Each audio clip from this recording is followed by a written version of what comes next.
Bonjour à tous, je suis ravie de vous retrouver pour un nouvel épisode d'On passe à table. Aujourd'hui, on est avec Valérie de la pâtisserie Au Contraire à Marseille. Bonjour. Bonjour. Qu'est-ce qu'on va préparer aujourd'hui? Alors aujourd'hui, je vous propose un truc tout simple, des cookies.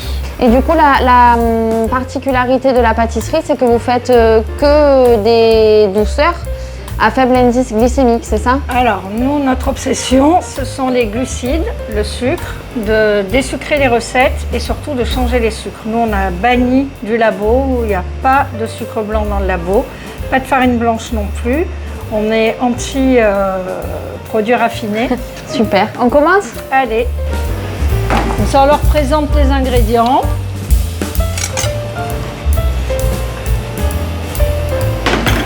Qu'est-ce qu'il nous faut pour réaliser la recette? Alors, je vous ai tout préparé. Donc, du beurre, un beurre doux, classique. Ce beurre, on va commencer par le mettre dans le robot. On va, ce qu'on appelle, crémer le beurre avec le sucre. Alors là, moi, j'utilise 2 sucres, toujours dans mon souci de diminuer les glucides. Je me sers de sucre de coco, de fleur de coco, qui a un sucre qui n'a pas du tout le goût de fleur de coco, qui a un petit goût à la limite caramélisé, qui est délicieux, qui a un indice glycémique très bas. On sait que l'indice glycémique, la référence est pour les diabétiques. Pour eux, tout ce qui est au-dessus de 50, c'est un indice glycémique trop haut. D'accord. Tout ce qui est au-dessous de 50, ils peuvent le consommer. D'accord. Donc c'est une référence. Donc ce sucre de coco, lui, il a un indice glycémique de 30. Donc c'est vraiment ce qu'on appelle un indice glycémique bas. Ensuite, moi, je le mélange avec du sucre de bouleau. Le sucre de bouleau, c'est un sucre qui est transformé, mais qui n'est pas un sucre chimique, qui n'est pas du tout de l'aspartame. Ça n'a rien à voir, c'est vraiment une transformation d'un ingrédient naturel. Et en fait, cette transformation permet de faire chuter les glucides et l'indice glycémique. Donc celui-ci, de sucre, qui est la base de toutes nos préparations qu'on mélange avec du sucre de coco ou de l'agave, il est à 7 d'indice glycémique. Donc par rapport à 50, vous voyez, c'est vraiment très bas. Et il n'a plus de glucides. D'accord. Donc il est très intéressant, il fait tout chuter. Donc dans un premier temps, dans notre robot, on va mettre du beurre et du sucre. Et on dit qu'on le crème. Donc vous le mélangerez bien. Donc on est d'accord qu'il est très blanc?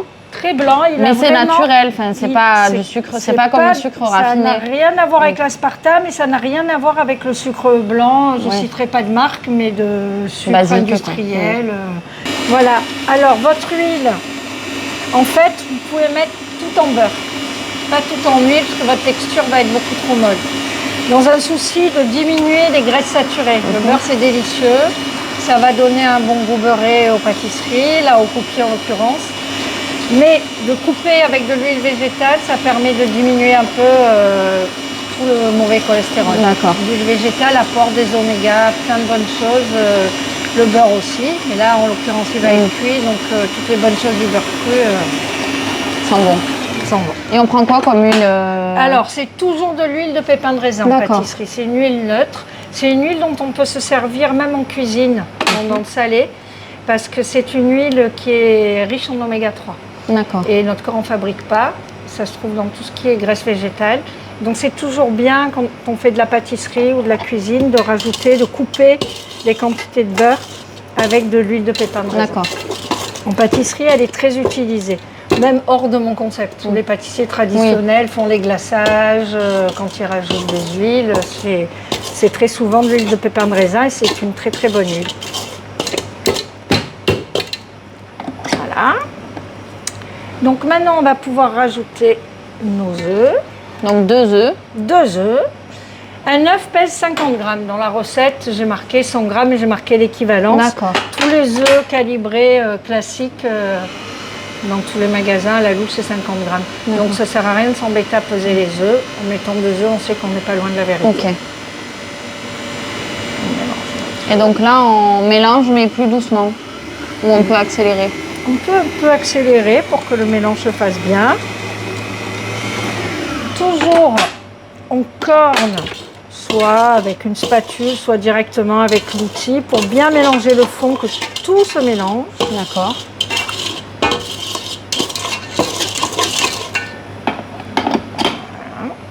Ça y est, tout a l'air bien amalgamé. Là maintenant, Dans un saladier, vous avez préparé votre farine semi-complète. Alors ça, la farine semi-complète, c'est vraiment aussi, hormis les problèmes de diabète, pour tout le monde, malade, pas malade, prendre l'habitude de sortir de la farine blanche, super raffinée, super fine, super ci, super là, qui en fait est super pleine de sucre et très mauvaise pour la santé. Cette farine, on va la mélanger soit avec de la poudre à lever, de la levure chimique, si on a ça à la maison, soit si on a du bicarbonate. Du bicarbonate. Ça lève aussi? Ça lève aussi, c'est complètement pareil. D'accord. C'est une équivalence. Pour un petit sachet de levure chimique qui fait dans les 11 grammes, ça correspond à une cuillère à café de bicarbonate. D'accord. Et je rajoute mon fameux son d'avoine. Le son d'avoine, c'est donc l'enveloppe de l'avoine et c'est très très fibré. C'est ce qui va nous rajouter encore un peu de fibre dans le cookie. Alors on se mélange bien tout ça. Et on le rajoute avec notre beurre, notre sucre et nos œufs.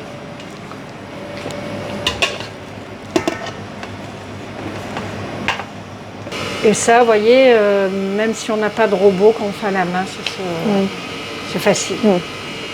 J'avoue, c'est plus pratique dans un robot. C'est sûr, mais bon. Pas tout le monde en a à la maison.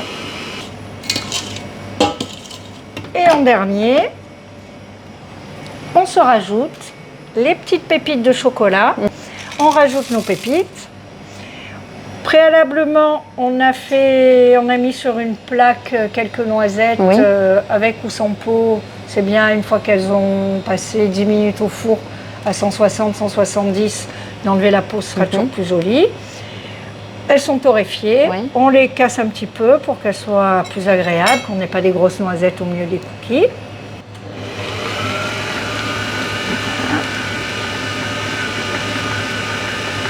On va se prendre du film alimentaire.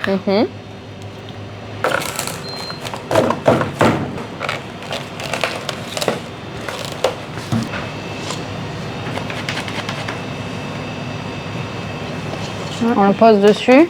Vous faites votre petit truc comme ça dessus. Là, vous préparez votre petit boudin.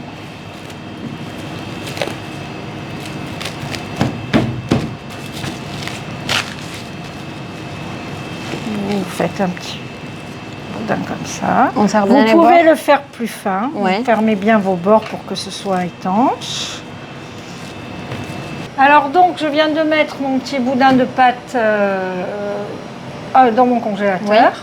Alors comme c'est un petit peu long quand même avant qu'il prenne, je vais vous montrer quand j'ai sorti mon boudin de pâte, que je l'ai coupé et je fais des petits ronds. D'accord. Je fais bien, ils ont un peu...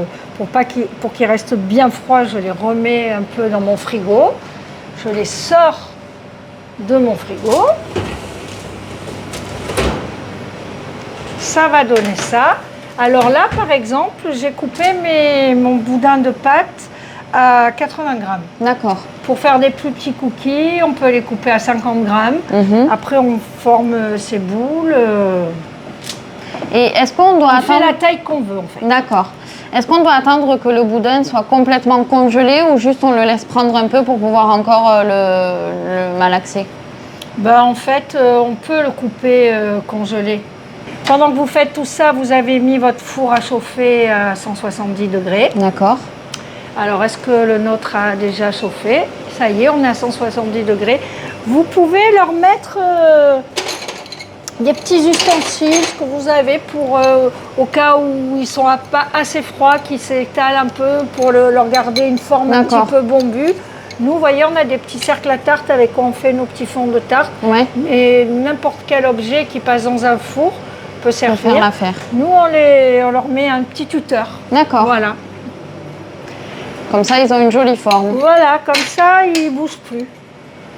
Puis ça leur permet d'avoir quand même une certaine épaisseur pendant la cuisson. Vous allez voir, ils cuisent, ils ne s'étalent pas plus que ce qu'on leur permet grâce à cette petite barrière. Et du coup, ils gonflent. Hop, vous enfournez votre cookie. Vous faites partir vos 7 minutes. Et vous pouvez faire la vaisselle pendant ça. Voilà. Alors voilà, au bout de 5 minutes, on ouvre son four. Dans tous les fours, que ce soit mon four professionnel ou les fours à la maison, la chaleur, elle n'est jamais partout la même, il ne faut pas rêver. Donc on tourne sa plaque et on peut faire pareil du coup avec le gigot ou le gratin, c'est pas interdit. C'est toujours mieux. On la tourne et on reprend le reste de la cuisson. D'accord. On se relance ces 5 minutes.